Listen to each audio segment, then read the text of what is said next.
ఆ టీవీ ఇంటర్వ్యూలో నాతో మాట్లాడుతున్నప్పుడు నేను చెప్పాల్సి వచ్చింది. ఏమిటది? ప్రపంచంలో ఒకానొక అతిపెద్ద మందిరాన్ని దేవుడు మీకు ఇచ్చాడు. ఇంత పెద్ద మందిరం భారతదేశంలోనే లేదు, ప్రపంచంలోనే బహుశా రెండవ మందిరం కావచ్చు.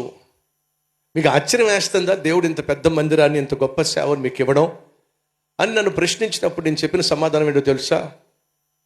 ఎంత గొప్ప మందిరాన్ని దేవుడు నాకు ఇవ్వడం ఆశ్చర్యం అనిపించట్లా. అదేమిటి, 1000 మంది సంఘం ఉంటేనే చాలా సంతోషిస్తారు, అలాంటిది లక్షల మంది సంఘాన్ని దేవుడు మీకు ఇస్తే ఆశ్చర్యంగా లేకపోవడం ఏమిటి? అది నాకు ఆశ్చర్యాన్ని ఇవ్వలేదు. మరి ఏది మీకు ఆశ్చర్యాన్ని ఇచ్చింది? నా సమాధానం ఏంటో తెలుసా? ఇంత పెద్ద సంఘాన్ని నేను నడిపిస్తాను అని నా దేవుడు ఎందుకు నన్ను నమ్మాడో ఇప్పటి వరకు నాకు అర్థం కాల.